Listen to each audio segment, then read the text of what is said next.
Hey everyone, good morning. It is Tuesday, and you are not going to believe what happened to me this weekend. So, I was at my daughter's. Well, first of all, let me ask you this question. Do you remember your first heartbreak? Like, do you remember where you were at, what you were wearing, how you felt? I totally remember mine. And it was in the fourth grade. And Ronnie M, I know he's watching this video right now. So Ronnie M was like my first love. He was tall, he had dark eyes, he was athletic. And I remember, back in the day before technology, we used to write notes. Do you like me? Check yes or no. And we would send notes back and forth. So I got a note from him and I said yes. And then he sent me another note saying, do you want to play outside at recess? I think we were playing Red Rover or something at the time.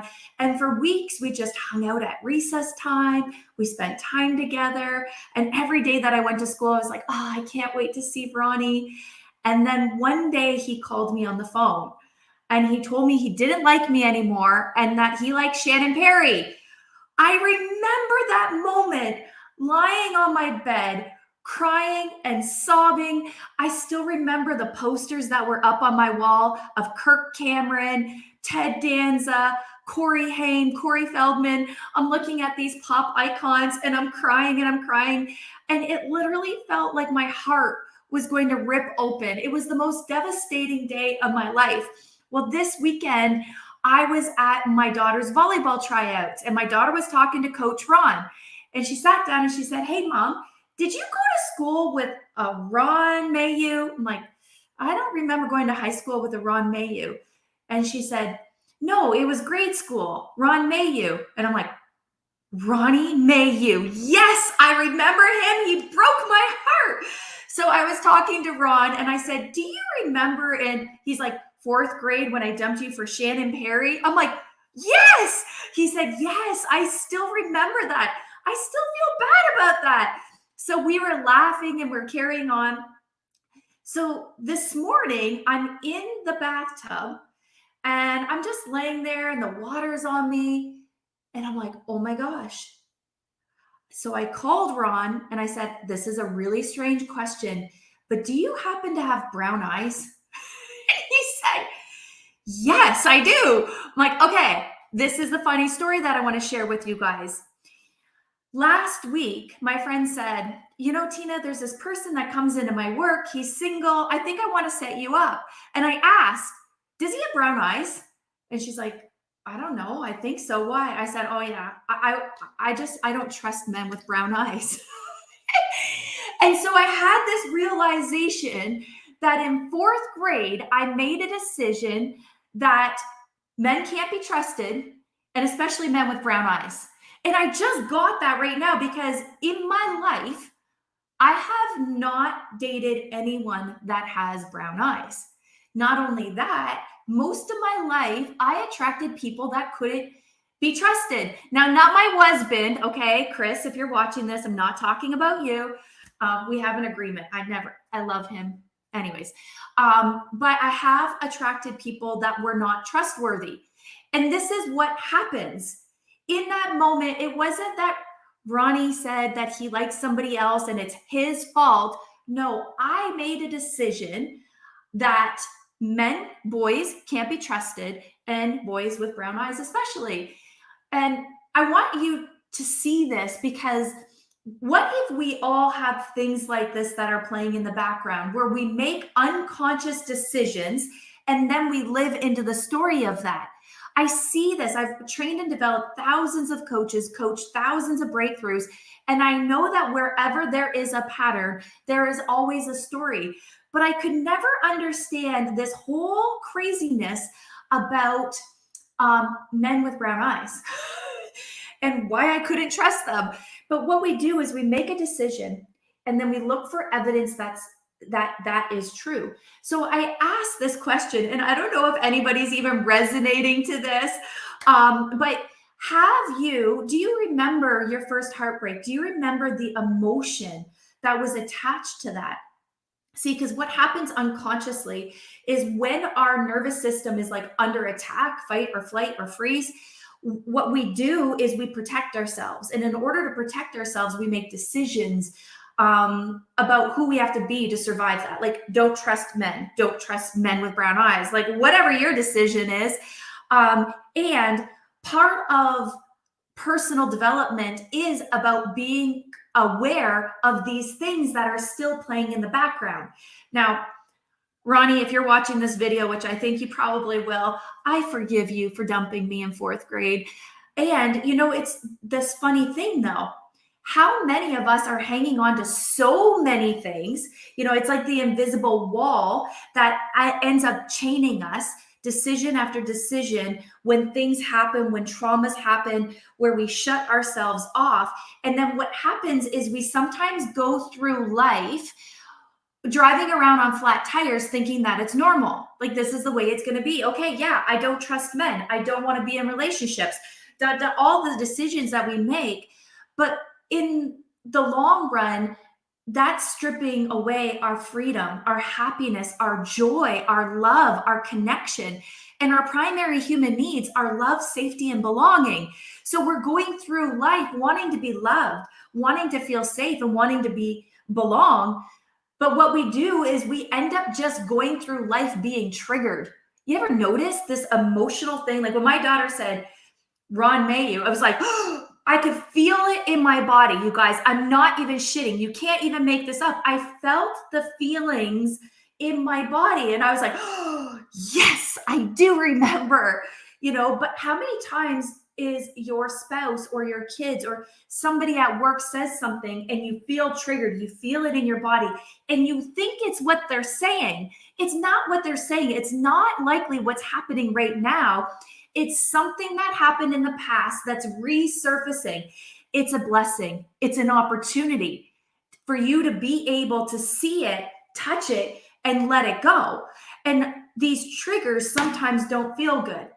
And the only way to really overcome them is to go right through it. Like if you're dealing with something in life, maybe you're facing a health crisis, or maybe you're in a relationship breakdown, or maybe you're struggling with connections at work or with your boss.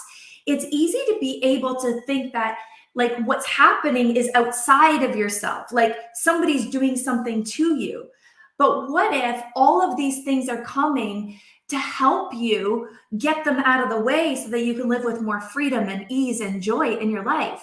And because I've seen this for myself over and over again, every day I'm having new realizations, new insights, helping people with their insights and realizations, that what would life be like if we could find these things that are chaining us down and let them go?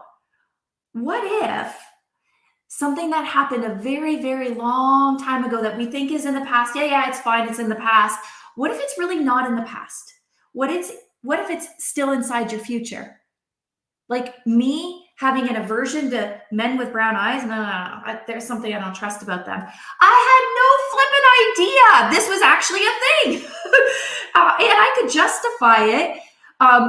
But it's funny, right? It's funny that we go through life not knowing these things, not seeing these things.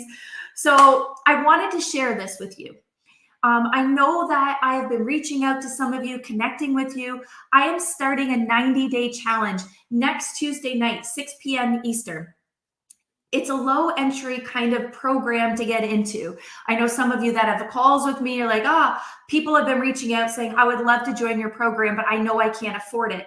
Trust me, this is affordable. Your life is worth the investment. But in this program, what I'm going to do is I'm going to help you live with more freedom and ease. I'm going to help you be responsible for the life you get to create. We are going to let go of the past, have realizations like this. We're going to have fun. We're going to see the humor in the narrative that has been running our show. We're going to get really present to that part of us that's keeping us safe. You know, that 4-year-old, that grade 4, I don't know how old that is, 9-year-old girl, she has been running my show. I didn't even see it, but there's like a little part of her that's still like, don't trust. But now I can take her and I can put her in the backseat once again, another realization. And this is what I want to do for people. I want to help them become unleashed. I want to help you break through what's been getting in your way of experiencing joy. And there's so many women I know that say to me, Tina, I don't have time. I don't have time. I'm like running around all day and the kids and the this and the that. I could not take an hour a week for myself. And I think, wow, this is what we get to transform in the world. At what point in our life did we decide that we're not worth an hour of our time? At what point in our life did we decide that everybody else's bucket gets to get filled before ourselves? And this is the container. You know, we're trained to be contained. We're trained to do, go, and never stop. And it has become normal. These are the flat tires that I'm talking about that we're riding around on thinking it's normal. And we actually cannot see sometimes a way out. We can't see how we can do things any differently. And I trust me when I say this, it is possible. I was the biggest hyperachiever, run, do, everything. And I used to live with this experience of like, oh, there's not enough time. I can't do it all. Now, when I look at my schedule today, I am blocked out almost every minute until 6:30 at night. Two podcast episodes, coaching clients, enrollment calls with my leadership team. And I honestly feel like, yeah, great. That's just a day. And I don't feel pressure. I don't feel a sense of urgency, but it wasn't always like that. It wasn't always like that. I really had to work at shifting this so that I could just be in energy and flow and ease. I want to give that away. I want to give you the tools and strategies to be able to do that too. That's how we access our power. That's how we get in the driver's seat of our life. So if this sounds like something you're like, hell yes, I have no idea. Don't worry about the how. Don't worry about how you're going to slow down, how you're going to make time. Trust me, if it's important to you, you will always find time. And once you do, once you see what's available, there's like this clearing that opens up for you. Okay. You can be a mom and have a career and be a wife and be head of the social committee and all the things that you're up to. And you can take time to really love and get connected with yourself. I promise you there's freedom on the other side. So there's a link to book a call with me. If this sounds like something you want to even explore, book a call. And I can't wait to help you unleash. I hope you got value from this.